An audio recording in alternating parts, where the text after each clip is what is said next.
So obviously I was reading that people were pulling their deposits out of First Republic, and I wanted to answer the question, is it solely bank contagion, or do they have bad loans on their books? So I started making some calls to economists and academics, people in the financial industry, and I ended up speaking with Eric Sussman, an adjunct professor at UCLA, who kind of rerouted my question. He told me I should be looking at the fact that First Republic has so many mortgages on their books that were issued in a low interest rate environment, and how those loans are now causing financial issues for the bank. So I started digging into the bank's annual financial reports. Okay, so what did you find? Well, first, their business model is really interesting. They basically only target high net worth individuals with credit scores over 780, wealthy buyers with excellent credit. And in large part, that was a result of the financial crisis, right? When banks saw the fallout from making subprime loans to borrowers with poor credit. First Republic decided to go the other way. And their whole shtick was being able to offer super competitive loans at very low interest rates. So take 2021. Interest rates are at historical lows, as we all know.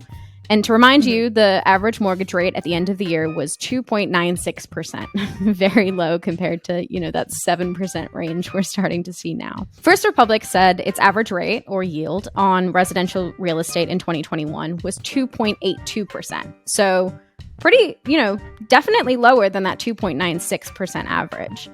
And in 2021, the bank held $73 billion in residential mortgages. Wow, yeah. So that's a lot of low interest rate mortgages. Those loans are on their balance sheet for a long time, right? Mortgages are fixed rate, most commonly with 30-year terms. And what are they going to do? Ask a borrower and say, hey, can you actually refinance with us at a higher rate?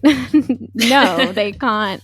They can't do that. No one would go for that. Mm-mm. Okay, so how does that pose an issue for them now? Well, as we also know, interest rates have shot up. The federal funds rate, which is the rate index the Federal Reserve uses, is at 4.83%. Mm-hmm. And when interest rates rise, banks have to start paying out more on certain deposits, like savings accounts. That's how they stay competitive, too. So think about a few weeks ago, I'm sure, a lot of us saw this ad when Apple and Goldman Sachs said that they would open a new high yield savings account for customers with an annual percentage yield of 4.15%, right? So if you put in $100, you get $4.15 per year. If you go to First Republic's website right now, the bank is offering certificates of deposit with rates of 4.95%, right? A pretty good yield for someone with money in the bank. That's so much higher than that 2.96% average mortgage rate that was on its balance sheet at the end of last year. Right. So it's great for consumers, but then the expenses for the bank they're going up. Exactly. Those deposits just cost more. And they have to start paying out much more in interest than they're reeling in from long-term mortgages.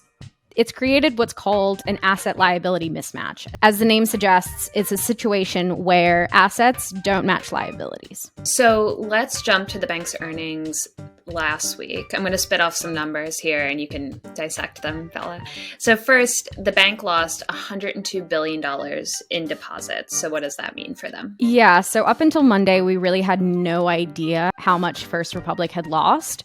We knew 11 banks had to put in $30 billion in uninsured deposits to stabilize it. So we knew it was bad, but not how bad. And analysts were expecting, there to be pain. Raymond James, an investment bank based in Florida, said it did expect a, quote, material decline in core deposits.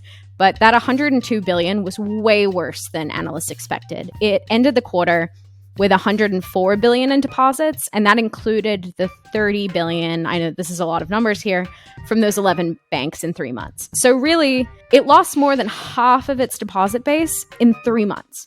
And that's really more like 1 month since this all happened after SVB and Signature Bank collapsed in March. Yeah, really like 3 weeks, right? It hasn't even been a month. Right, exactly. Okay, so tell us, what does that mean for operations at the bank? Well, fundamentally, banks need deposits to make loans, any sort of loans, whether it's to build a multifamily property or, provide a mortgage on a $10 million home in the Bay Area. And obviously, the real estate industry relies on lending to be strong, right? That's how they close deals. If First Republic shuts down, that will tighten up lending. And right now, especially commercial real estate owners need every source of funding they can get.